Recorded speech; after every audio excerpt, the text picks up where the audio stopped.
अस्सलाम वालेकुम class. Lecture 20 part B. हम आज कवर करेंगे औरत फाउंडेशन। लास्ट लेक्चर में आपको जैसे पता है कि थोड़ा सा वॉइस इशू हो गया था, इसलिए कुछ चीज़ें उसमें रह गई थी। तो कोशिश करेंगे कि जब आप आज औरत फाउंडेशन को कंप्लीट करें तो थोड़ा सा टाइम उसको रिव्यू भी कर लें, जो कल के लेक्चर की चीज़ें थी। तो औरत फाउंडेशन ये इनकी वेबसाइट है af.org.pk। ये बेसिकली 1986 में एक इदारा बनाया गया था औरत फाउंडेशन, जो कि औरतों के हकूक़ के बारे में बात करता है और ये बेस्ड करता है इस्लामाबाद में। फाउंडर मेंबर की बात करें तो इसमें निगार अहमद और शैला ज़िया, ये इसके फाउंडर मेंबर्स हैं। और 1986 में ना सिर्फ औरत फाउंडेशन बल्कि इससे मिलती जुलती कई इदारे बनाए गए थे, जैसा कि अफवा जो था वो एक पुराना इदारा पहले से मौजूद था, लेकिन जब ज़िया-उल-हक साहब का दौर आया तो बहुत सी चीज़ों पर पाबंदी लगाई गई। तो उसमें बाएं बाजुओं की क़ुव्वत और ख़वातीन की तंजीमें उभर के सामने आई। अब यह है अफवाह। तो इसमें मैं आपको दिखाता हूँ कौन कौन सी ऑर्गेनाइजेशंस बनाई गई थी, जिसमें है वुमेन डेमोक्रेटिक फ्रंट है, शिरकत गाह है, तहरीक निस्वां है। अच्छा, ये चार जो हैं 80s के दौर की ही हैं। औरत फाउंडेशन को उठा के औरत फाउंडेशन बेगम राना लियाकत अली खान ने बनाई थी 1949 में, उस साल जिस साल ऑब्जेक्टिव रेजोल्यूशन आया था। और उसके अलावा सिंधियानी तहरीक और वुमेंस एक्शन फोरम। सिंधियानी तहरीक बेसिकली पॉलिटिकल विंग है। ये लतीफ़ परीजो साहब का, अयाज लतीफ़ परीजो। तो हम लोग औरत फाउंडेशन में फ़र्दर पढ़ते हैं इनके बारे में, इनकी वेबसाइट से पढ़ते हैं पहले क्या कहते हैं ये लोग। अच्छा जी, ये कहते हैं इस वक्त हम लोग जो कवर कर रहे हैं वो हम NGOs कवर कर रहे हैं। हमारा जो टॉपिक है वो सिविल सोसाइटी इन पाकिस्तान है और NGO इसका एक पार्ट है। और सिविल सोसाइटी के अंदर ये सारी तंजीमें आती हैं, जिसमें मज़दूरों की ऑर्गेनाइजेशंस भी होती हैं, समाजी तंजीमें भी होती हैं, हेल्थ के हवाले से भी होती हैं और ख़वातीन के हवाले से भी। हर वो तबका जो समझता है कि हमें हमारे हक़ से महरूम किया जा रहा है, उसके नाम से तंजीम बनती है। और इसमें दिलचस्प बात यह है कि आपको हर तबके और हर इदारे की तंजीम नज़र आएगी, लेकिन मर्दों के नाम से कोई तंजीम नज़र नहीं आएगी। तो इससे शो होता है कि मर्द हमेशा सियासी में रियासत में डोमिनेट ही कर रहे होते हैं। तो कुछ लोग जो इसको नहीं मानते हैं, तो उनके लिए एक जवाब इसमें यह है कि अगर ये ऐसा नहीं है तो मर्दों के हवाले से कोई तंजीम क्यों नहीं बनाई जाती उनके हकूक़ के लिए। तो क्या कहते हैं ये कि establish in 1986 as a national non profit non governmental organisation under the societies registration act 1860। ये अंग्रेज़ लाए थे सोसाइटीज़ रजिस्ट्रेशन एक्ट, जिसमें सिविल सोसाइटीज़ को रजिस्ट्रेशन कराया गया था। Aurat publication and information service foundation, Aurat foundation is committed to create widespread awareness and commitment for a just, democratic and caring society in Pakistan, where women and men are recognized as equal with the right to lead their lives with self-respect and dignity। इनका जो मकसद है वो ये है कि मर्द और औरत जो हैं वो इज़्ज़त के साथ और बराबरी की सतह पर अपनी ज़िंदगी जारी रखें। Over the last 35 years, Aurat Foundation has come to be recognized nationally and internationally as one of the leading institutions creating, facilitating, and strengthening civil society groups and networks for promoting trust and collaboration among citizens to mobilize public pressure for women empowerment in the country। कह रहे हैं गुज़श्ता 30-35 साल से औरत foundation ना सिर्फ nationally मकामी सतह पर बल्कि इंटरनेशनल सतह पर भी, आलमी सतह पर भी उन्होंने अपनी बात का लोहा मनवाया है और जहाँ जहाँ औरत के हकूक़ तलफ़ किए जा रहे हैं उनको एड्रेस किया है। तो इसमें अगर आप देखें यहाँ पे वर्क फ्रॉम होम का है, एक एलामिया जारी हुआ है वेबसाइट पे 19 नवंबर से 2 मई फिर 3 मई 2021। फिर फ्रॉड अलर्ट के बारे में क्या कह रहे हैं, इट इज़ ब्रॉट टू औरत foundation knowledge that some fake job advertisement regarding NSER survey are being posted in different newspapers, electronic and social media sites, especially in the area of KP and Punjab province। अच्छा, इनके नाम से एक जाली job अखबारों में छाप दी गई है, तो उसकी उन्होंने सफाई दी है। उसके अलावा अगर आप देखें तो ये किस तरह के हेल्थी एक्टिविटीज़ करते हैं अखबारों की, ये जैसे है। तो ये आप देखें वीडियोग्राफी कंपटीशन दे रहे हैं, जिसमें अगर ये देख लें, अगर इसकी डेट है तो मैं आप लोग को कहूँगा कि इसको ज़रूर करें। नहीं, ये पिछले साल का है, जुलाई 2020। तो इसमें जो कैटेगरी है वो बड़ी ज़बरदस्त है, peace and conflict. Peace and conflict जो है वो यानी जंग और अमन, तनाज़ा और अमन, ये इंटरनेशनल डेवलपमेंट का सब्जेक्ट है। और मौजूदा दौर में जहाँ सस्टेनेबल डेवलपमेंट गोल्स को आलमी तौर पे सराहा जा रहा है और अपनाया जा रहा है, वहीं पीस एंड कॉन्फ्लिक्ट स्टडीज़ भी बहुत ज़्यादा अहमियत की हामिल अख्तियार कर गई है। और इस हवाले से इन्होंने 5 से 15 मिनट का कंपटीशन किया। इनके कंपटीशन आते रहते हैं। इसी तरह एथिक्स ऑफ डिसएग्रीमेंट, यानी अगर आप किसी से एग्री नहीं करते, इख्तलाफ राय रखते हैं, तो उसके क्या अखलाकियात हैं, उसके क्या एथिक्स हैं, क्या मॉरल वैल्यूज़ हैं। उसके बाद तीसरा है together we are for Pakistan. ठीक है, इसमें नेशनलिज्म को और एक यूनिफॉर्मिटी और यूनिटी को फ़रोग़ दिया गया है। Community resilience for peace building, community क्या रोल प्ले कर सकती है अमन के अमन को बनाने में। स्ट्रेस एंड एंगर मैनेजमेंट, ठीक है। हर दूसरा बंदा आज के दौर में स्ट्रेस पे लेता है और वो एंगर का शिकार भी होता है। उसको कैसे मैनेज किया जाए। ख़ास तौर पे जो ऑर्गेनाइजेशंस हैं वहाँ पे स्ट्रेस और एंगर पे एक बाकायदा इदारे कायम होते हैं, क्योंकि उनके पास वर्कलोड होता है, बिजनेस अप डाउन हो रहे होते हैं, तो वहाँ बहुत ज़्यादा इस चीज़ों को एड्रेस किया जा रहा होता है। Role of mother for promoting peace, अब ये बड़ा दिलचस्प है कि पीस को प्रमोट करने के लिए माँ का क्या रोल है। और आखिरी है women is agent of peace in society, society में खातून जो है वो अमन का एक गहवारा है। ठीक है, तो इसी तरह बाकी दो ये मुकाबला वीडियोग्राफी उर्दू में दिया हुआ है और अलग से भी दिया हुआ है। इसी तरह इनकी आप देख सकते हैं इवेंट्स होते रहते हैं जिसमें ख़वातीन ही नुमाइंदगी करती हैं। और प्रोग्राम्स इनके हैं, सिस्टम्स हैं, प्रोजेक्ट्स हैं, डिसीजन मेकिंग है, पार्टनर्स इन्होंने बताया हुआ है। देखते हैं कौन पार्टनर है इनका। Aurat foundation works primarily with the collaboration of civil society organisation, यानी सिविल सोसाइटी के ताउन से ये लोग चलते हैं। And also act as support organisation for them, और उनके लिए भी एक सपोर्टिंग ऑर्गेनाइजेशन का काम करते हैं। Aurat Foundation sees these organizations as channels for communication, as local support groups assisting women to proactive at the community level, as citizens group with the potential to play a vital role in advocacy and action for women issues and citizen rights in Pakistan. In addition to the informal partnership network that exists at all levels for the work of Aurat Foundation, more structured network with partners exist at different levels. तो 4 किस्म के इनके हैं networks, और उन 4 की इन्होंने नीचे लोगो भी लगाए हुए हैं। CMS है, आवाज़ है, और GEP एक बड़ा मशहूर प्रोग्राम है, जेंडर इक्विटी प्रोग्राम। अच्छा, इसके अलावा COI पॉलिसी और विसल ब्लोअर। विसल ब्लोअर ये टर्म आप लोग को पता होनी चाहिए, मीडिया की ये टर्म है कि मीडिया का जहाँ काम वॉच डॉग का होता है कि खबरों पे नज़र रखे, इश्यूज़ पे नज़र रखे, वहाँ वो इश्यूज़ का विसल ब्लोअर भी होता है, यानी हाईलाइट करता है कोई भी इशू हो। और साथ साथ वाइजा पीयर प्रेशर भी काम करता है उसको। इसी तरह एक चीज़ होती है सोल्यूशन बेस्ड जर्नलिज्म, ये मैंने शायद पहले भी बताया था। उसका रोल बड़ा पैदा हो गया आजकल मीडिया के अंदर कि ना सिर्फ वो हाईलाइट करे इश्यूज बस, बल्कि उसका सोल्यूशन भी एड्रेस करे, इसकी सोल्यूशन क्या है।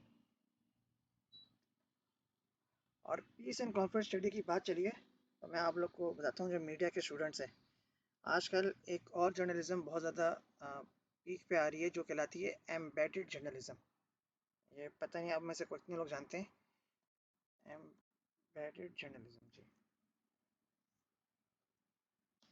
एम्बेडेड जर्नलिज्म होती है अगर आप मिलिट्री इश्यूज़ को रिपोर्ट कर रहे हैं और कॉन्फ्लिक्ट को, जंग को, तो वो कहलाता है embedded journalism.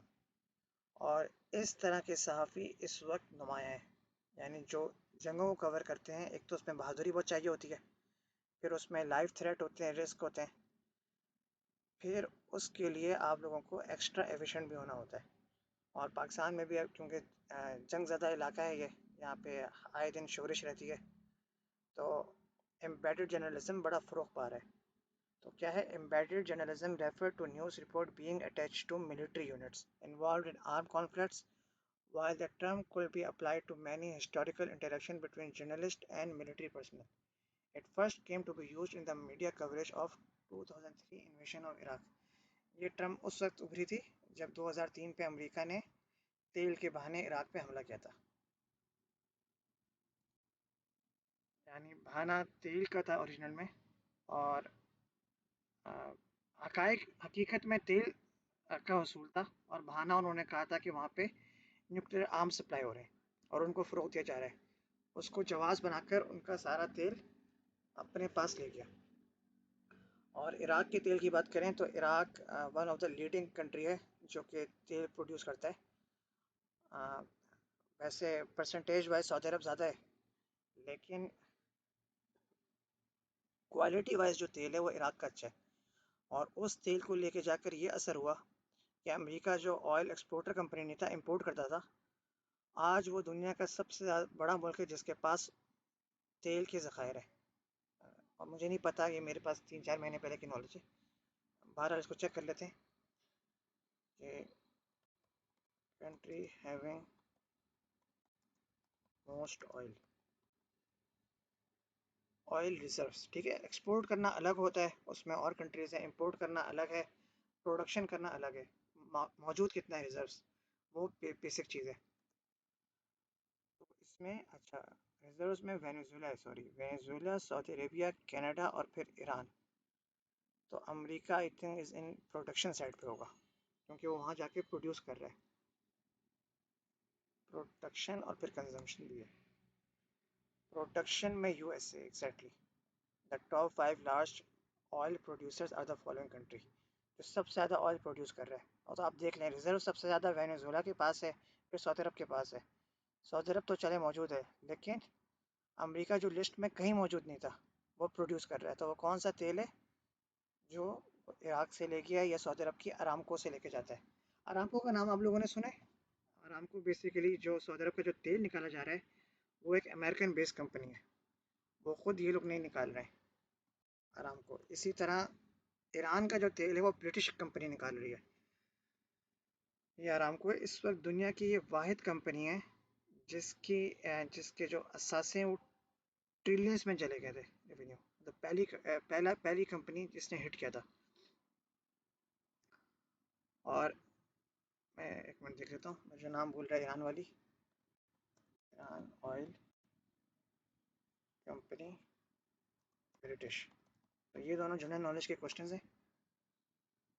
Anglo Persian oil company कहलाता है ये, APOC, Anglo Iranian oil corporation. It's just like Aramco.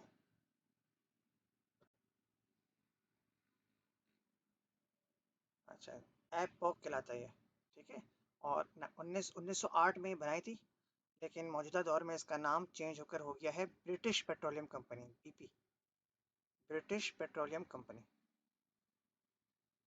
और बात की जाए अरामको की, तो मैं आप लोग को बताता हूँ कि किस तरह ये फर्स्ट कंपनी बनी।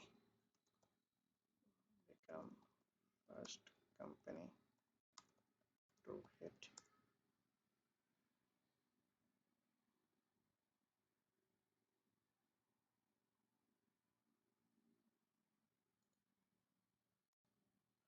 अच्छा, हिट।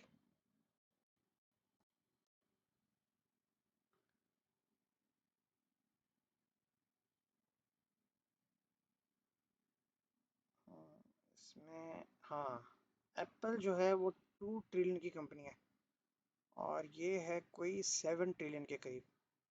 तो एप्पल भी इसमें ज्वाइन हो गई है आफ्टर अरामको। यस। तो बहरहाल एंग्लो पर्शियन को क्या कहते हैं? British petroleum company. ये जनरल नॉलेज का क्वेश्चन है, याद रखेगा। कभी एग्जाम में बैठे या कहीं किसी ने पूछा तो मालूम होना चाहिए। Just like Aramco. और ये कितनी पुरानी है? 1909 में बनाई गई है लंदन में। और ईरान का जितना तेल है उसको ये लोग देख रहे हैं।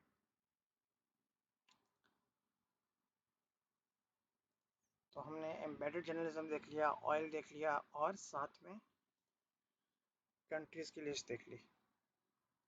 तो औरत फाउंडेशन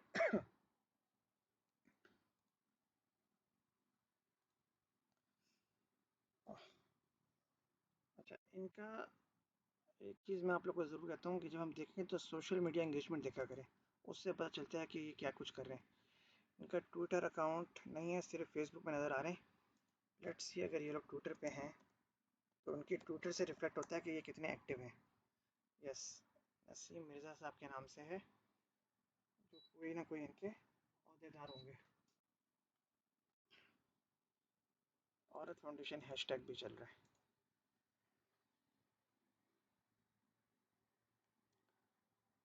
2014 में ज्वाइन किया है, और क्या कह रहे हैं, कुछ भी नहीं, एक्टिव ही नहीं है तो अकाउंट खाली पड़ा हुआ है। अच्छा, इसमें देखते हैं औरत फाउंडेशन साथ में। हाँ, लग नहीं रहा कि ये औरत फाउंडेशन वाले। अच्छा, ये फ़लस्तीन की ख़वातीन को सपोर्ट कर रहे हैं। City crystal interior design, I don't think इनका ऑफिशियल अकाउंट है, क्योंकि इसमें एडवर्टाइजमेंट ही नज़र आ रही है ज़्यादातर। ऑफिशियल अकाउंट इस तरह के नहीं होते। हैशटैग औरत फाउंडेशन, हाँ, इसमें इनके इवेंट्स आए हुए हैं कि honour to be a facilitator of Aurat foundation session was about joint social action for equal culture and social opportunity for all. ये प्लस के साइन से लग रहा है कि ये किसी चर्च के अंदर हो रहा है। और ये देखें, जीसस यानी हज़रत ईसा की तस्वीर भी लगाई हुई है। और ठीक है जी,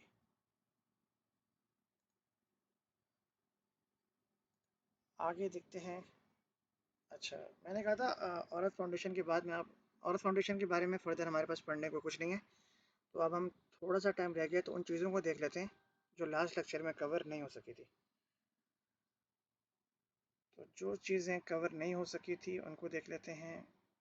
नंबर 1 था वुमेन एक्शन फोरम। ये पाकिस्तान में वुमेन राइट्स की ऑर्गेनाइजेशन है, और 81 में बनी है। ये भी ज़ियाउल हक के दौर में बनी गई है।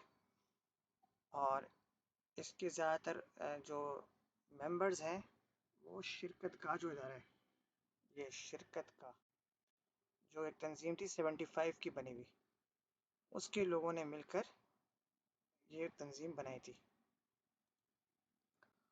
और इनका काम मुख्तलिफ़ स्कूलों में, कॉलेजेस में और इदारों में जाकर ख़वातीन की बातों को इंडोर्स करना होता है। और इसमें फ़र्दर जैसे डेमोक्रेटिक वुमेन एसोसिएशन है, तहरीक निस्वा है, शिरकत का है, पाकिस्तान वुमेन लॉयर्स एसोसिएशन, ये भी एक तंजीम है जो ख़वातीन लॉयर्स हैं उनकी बनी हुई है। और फेमस मेंबर की बात करें तो इसमें निगार अहमद हैं, जिनका 2017 में इंतकाल हुआ है। फिर अमर सिंधु, फिर अरफाना मल्ला। तो निगार अहमद का मैं आपको थोड़ा बताऊं, इनकी फाउंडिंग मेंबर है। और एक बड़ा, आई डोंट थिंक एक अवार्ड मिलता था पाकिस्तान में जिस तरह बॉलीवुड में होता है फिल्म फेयर, तो हमारे यहाँ मिलता था नगार अवार्ड। तो आई थिंक ये पता नहीं इनके नाम पर था या किसके नाम पर था। था तो एक इदारा, मैगज़ीन था जिस जो देता था, उसके नाम पे होता था। लेकिन वो मैगज़ीन भी किसके नाम पे था, क्योंकि 45 की तो इनकी पैदाइश है। और इन्होंने फाउंडेशन की थी, औरत फाउंडेशन की यानी बनाई थी।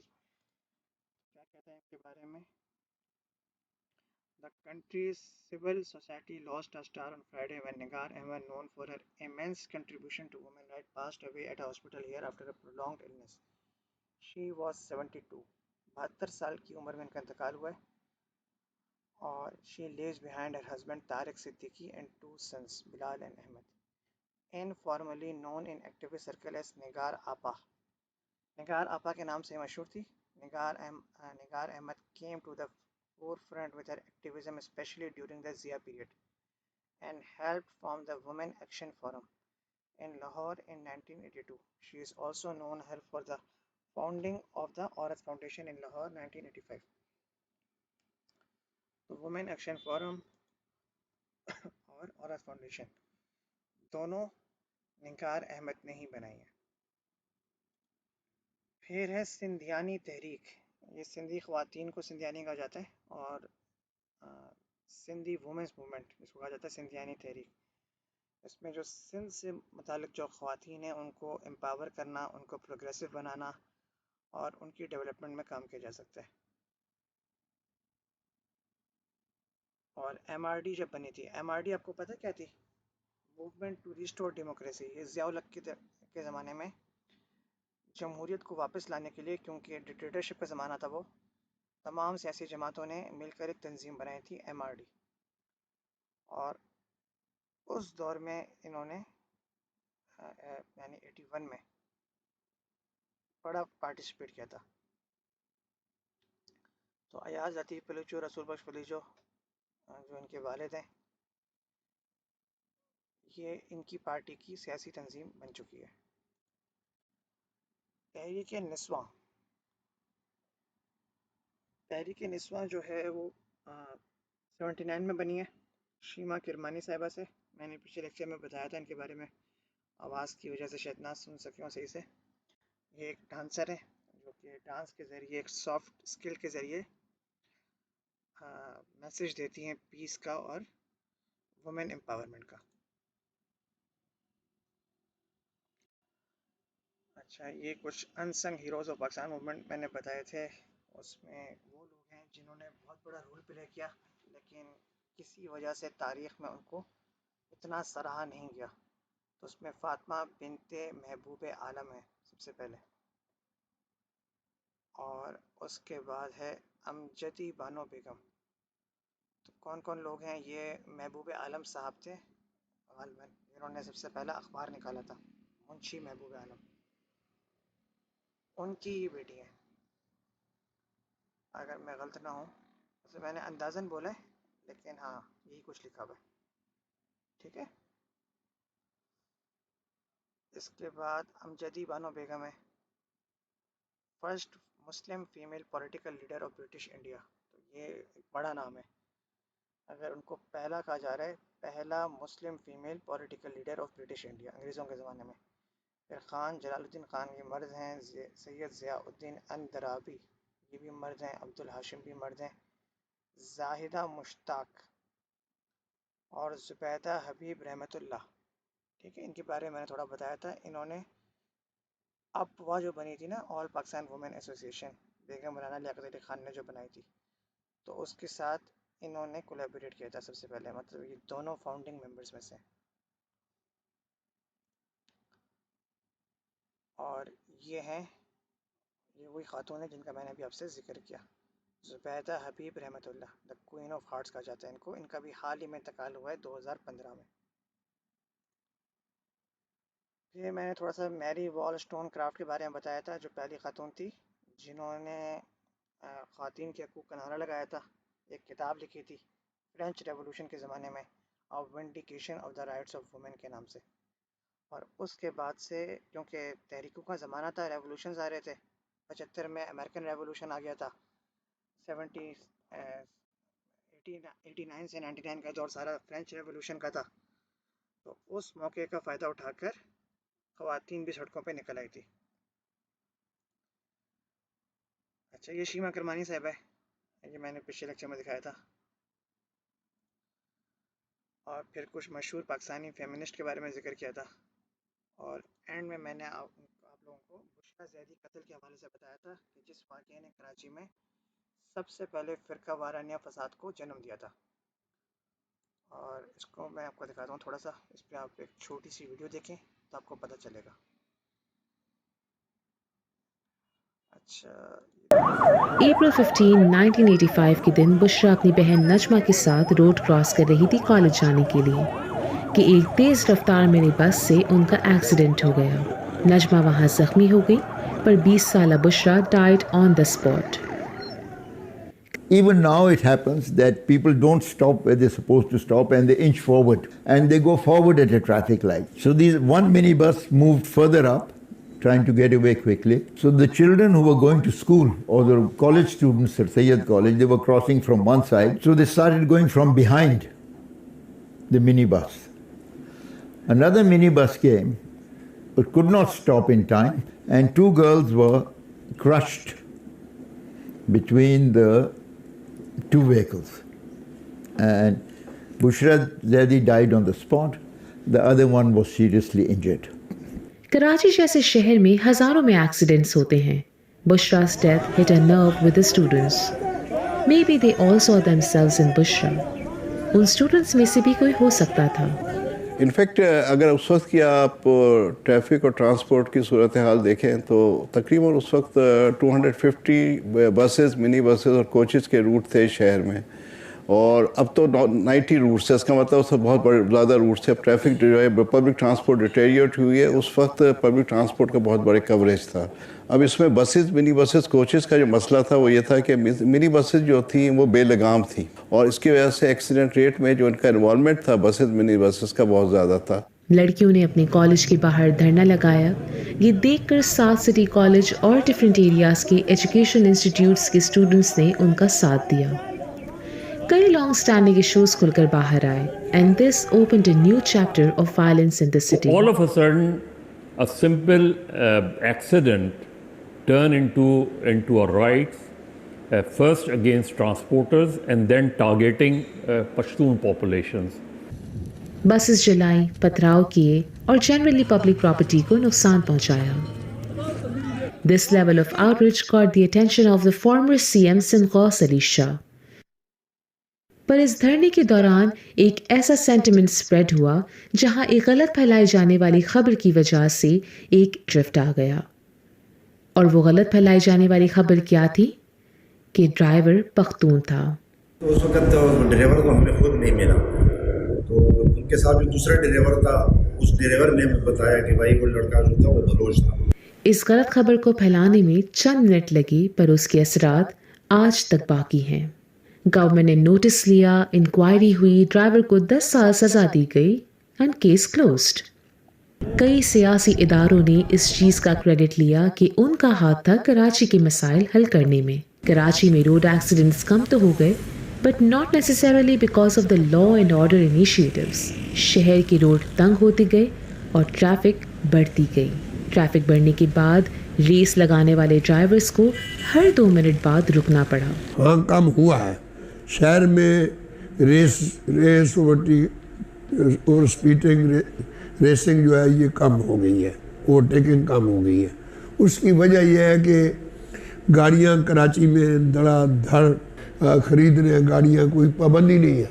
तो मेरे ख्याल में रोड इतना कंजेशन हो गया है, रोड पे इतना ट्रैफिक ज़्यादा हो गया है. एक गवर्नमेंट की रिपोर्ट के मुताबिक accidents throughout the years कम हो गए हैं, पर फैक्ट्स कुछ और कहती हैं. The streets were still not safe. So what is the solution? ऐसा क्या किया जा सकता है कि इस ट्रैफिक को कंट्रोल किया जाए? देखिए, उस वक्त ये हुआ था कि इमीडिएटली हमने ये किया था कि ये ट्रैफिक इंजीनियरिंग एक्ट पास हुआ, इससे लीगल कवरेज हुआ. 85 दिसंबर में ये हुआ है, और ये बुशरा ज़ैदी केस भी 85 में, ये बहुत बड़ा ब्रेक थ्रू था जिसको सबने अप्रूव किया और कहा. तो ये एक लीगल कवरेज था जिसमें कहा गया था इवन कि अगर आपको रोड बंद करनी है शादी के लिए भी तो बाकायदा NOC होगा, ताकि लोगों को इनकन्वीनियंस हो. जो आजकल नो बॉडीज बहुत वो जब चाहते हैं बंद कर देते. कोई स्पीड ब्रेकर बनाना है उसके लिए प्रॉपर NOC होगा. सब चीज़ इसमें मौजूद है.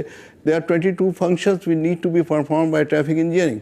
ट्रैफिक पुलिस तो शहर में हर जगह फैली हुई है. So why is there still so much disorder to be found? 34 साल बाद भी वही खबरें सामने आ रही हैं. शहर में हर जगह CCTV लगाने के बावजूद एक हादसा ऐसा रोज सुनाई देता है. जितनी भी हुकूमतें आई हैं और जितनी भी जमातों की हुकूमतें आई हैं, कराची की ओनरशिप किसी ने नहीं दी. ये किसी ने नहीं कहा कि ये मेरा शहर है इसलिए इसको बेहतर होना चाहिए, ये मेरा घर है इसकी सड़कें बेहतर होनी चाहिए. पर अगर रूल्स बनाने में ही फ्लॉ होगा तो वो फॉलो कैसे किए जाएंगे? 1985 से लेकर आज तक कराची में बहुत तब्दीली आई है. नए फ्लाईओवर्स, अंडरपासेस और ब्रिजेस. शहर रोज के रोज बढ़ता जा रहा है, पर कुछ चीजें हैं जो आज तक नहीं बदली.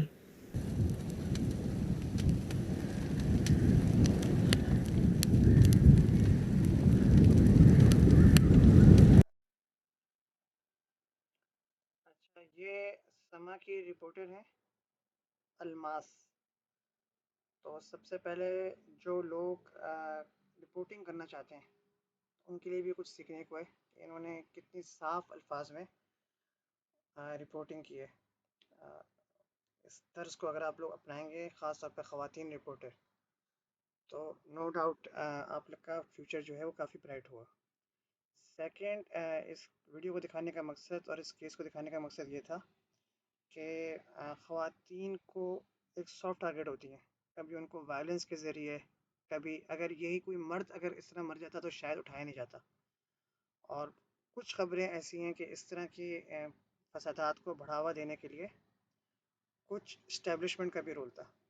यानी बिला वजह एक चीज़ में इशू बना कर के, ड्राइवर तो कोई भी हो सकता था कि वो पठान ड्राइवर है और उसने एक महाजिर लड़की को मार दिया, और इस पर जो है वो नहते पठानों को मार रहे हैं और वहाँ से उधर वो लोग इनको मार रहे हैं, और वो सिलसिला चलता रहा।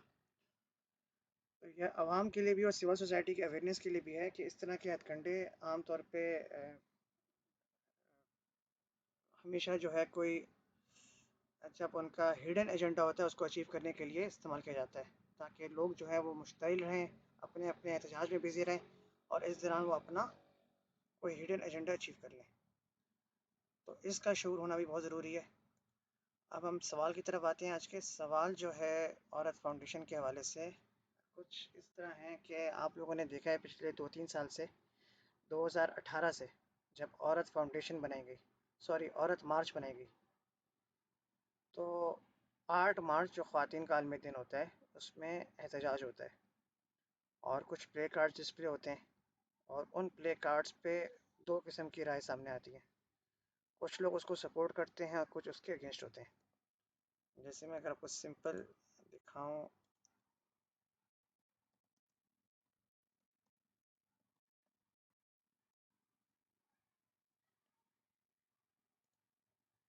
औरत आज़ादी मार्च 2018 में ये शुरू हुआ है, और इस तरह के प्ले कार्ड्स होते हैं मुख्तलिफ, जिस पे काफ़ी एतराज़ किया जाता है। ठीक है, तो इस पे आप लोग मुझे बताएं कि आप लोग क्या इस मार्च को सपोर्ट करते हैं या इसके अगेंस्ट हैं।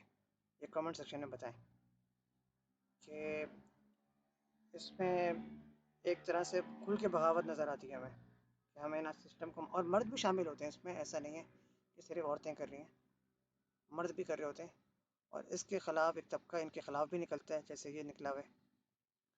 ठीक है, तो ये आप लोग इसको डिस्कस करें।